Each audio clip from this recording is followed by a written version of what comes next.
Hello everyone, I'm Aoyamaha. Today, I want to talk about a habit that many people think is gentle, natural, and automatically healthy. Honey. A lot of adults over 40 start using honey for a simple reason. It feels safer than sugar. It feels more traditional, more natural, more comforting. A spoon in warm water in the morning, a little in milk at night. A jar of honey soaked with garlic because someone said it helps the body recover. It all sounds harmless. But here is the part many people overlook. Honey is not automatically bad, but the way you use it can quietly become a problem, especially if your body is already dealing with blood sugar issues, high blood pressure, nighttime urination, swelling, or declining kidney function. And that is exactly why this topic matters, because the kidneys do not usually complain early. They do not shout. They do not cause dramatic pain in the beginning. They become burdened slowly, silently, over time. And by the time many people notice something is wrong, the signs have already been there for months. If you have ever looked in the mirror in the morning and noticed puffiness under your eyes, if you have seen urine that stays foamy longer than usual, if you wake up 2 or 3 times a night to go to the bathroom, or if you simply feel more tired than before and keep telling yourself it must be age, I want you to pay attention to today's topic very carefully, because sometimes the issue is not one dramatic mistake. Sometimes it is a series of small, healthy habits that do not work well together. So in this video, I want to walk you through 5 honey habits and combinations that many people over 40 should be more careful with. And then, I'll share 3 gentler, more practical ways to use honey that fit a calmer, safer routine. Let's begin with the first one. The first habit is having honey immediately after tofu, as if the two automatically create a health boost. Now, tofu by itself can absolutely be part of a healthy meal. It is familiar, light, and rich in protein. But some people develop a habit of eating warm tofu, then quickly following it with sweet honey water because they heard it is good for the stomach, the skin, or the bones. The problem is not that tofu is evil, and it is not that honey is poison. The problem is that for some people, this back-to-back combination can feel heavy on digestion, especially when the stomach and intestines are already sensitive, and when digestion becomes uncomfortable.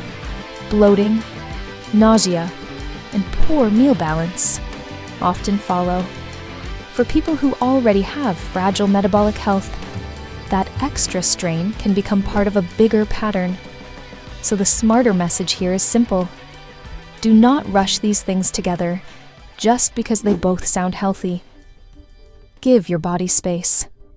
Let one meal settle before turning the next healthy drink into another layer your body has to process.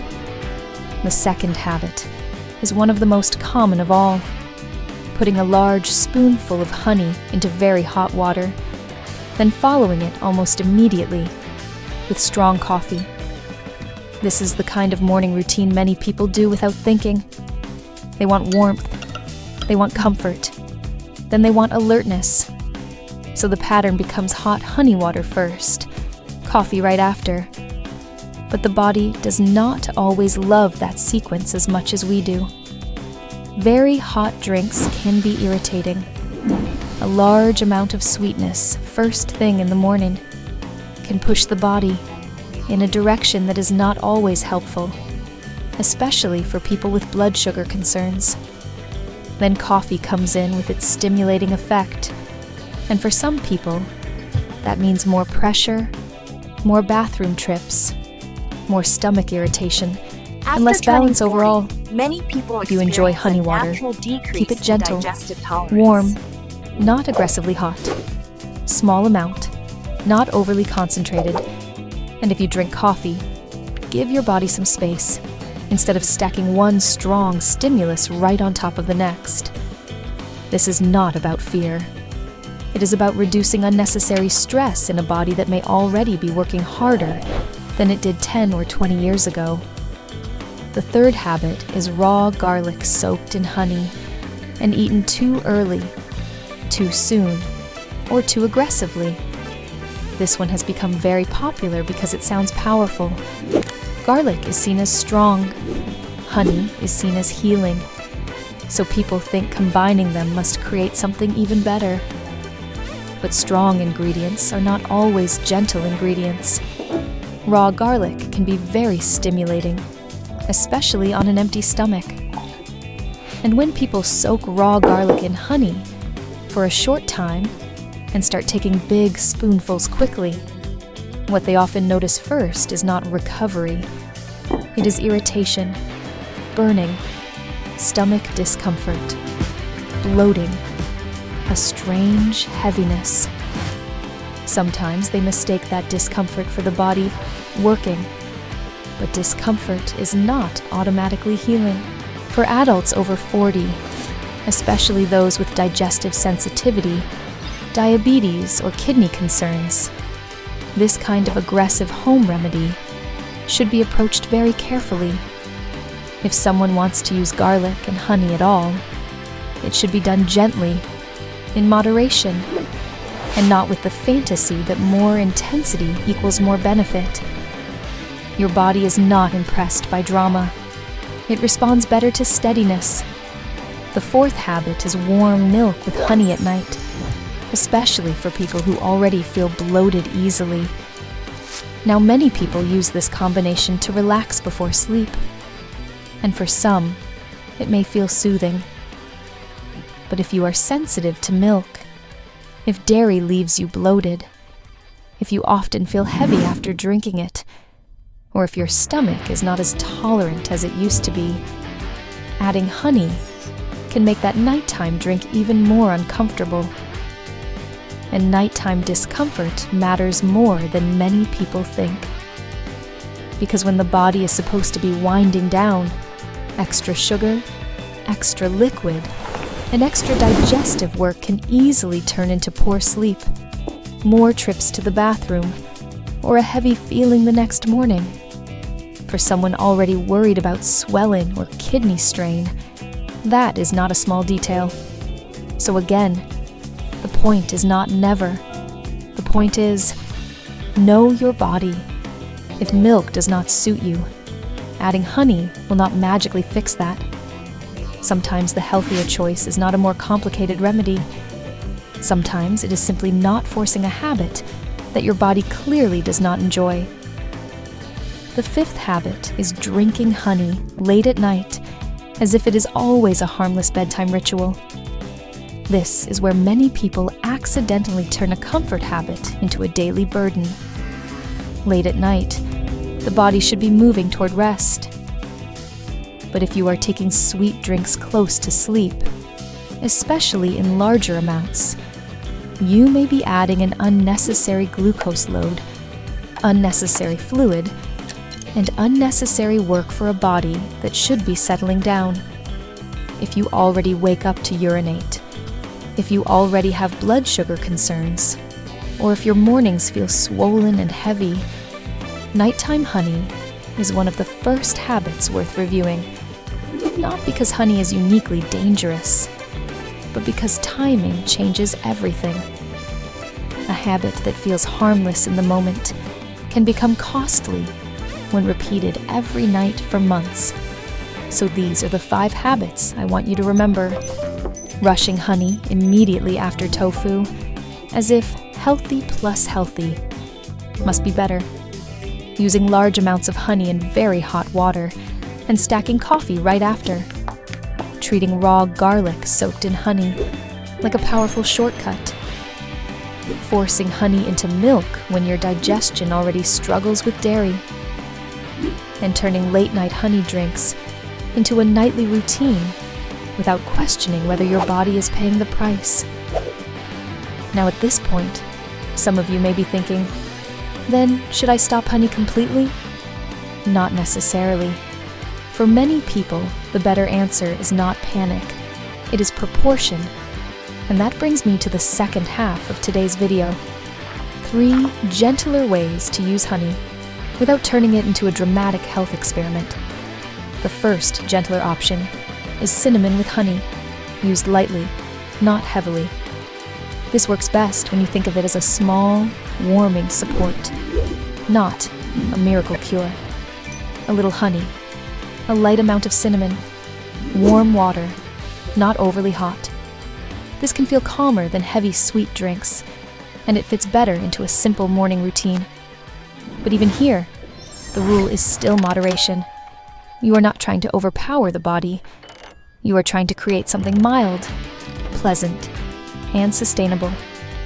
The second, gentler option is lemon with honey.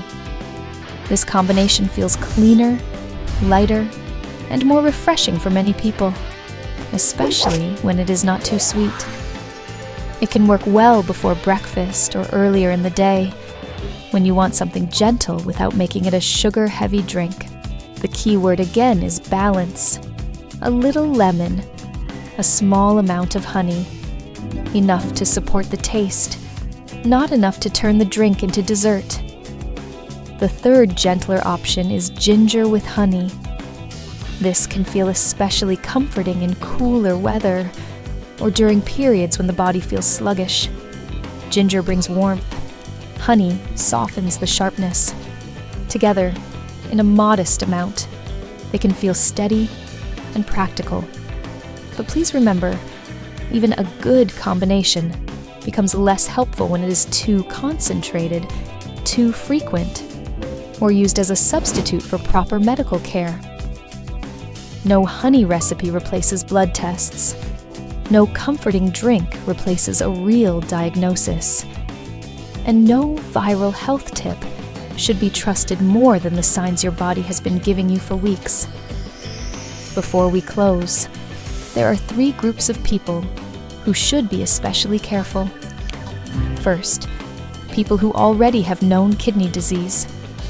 If you have been told your kidney function is reduced, do not build new daily honey routines just because they sound natural. Your diet should match your lab results, your medications, and your doctor's guidance. Second, people with diabetes or rising blood sugar. Honey is still sugar. It may sound better than white sugar, but your blood glucose still responds to it. And when blood sugar stays high, the kidneys are part of the organs that quietly suffer over time. Third, anyone caring for an infant. Honey should never be given to a baby under 1 year old. That is not a trend. That is a basic safety rule. So let me leave you with one clear thought. Honey is not a miracle, and it is not the enemy either. The real danger is careless use. Too much, too hot, too late, too blindly combined with other things, too confidently trusted just because it sounds natural. If you are over 40, and especially if you are already seeing small warning signs from your body, the wiser path is not to chase intense health tricks. It is to slow down, simplify, and listen more carefully. Watch your swelling, watch your sleep, watch your urination, watch your blood sugar, and if something feels off, do not just search for another home remedy. Get checked properly. Your kidneys work quietly for you every day. They deserve a calmer kind of care. If this video helped you, please like, subscribe, and share it with someone in your family who still believes that every natural food is automatically safe in every situation. I'm Aoyamaha. Take care of yourself, and I'll see you in the next video.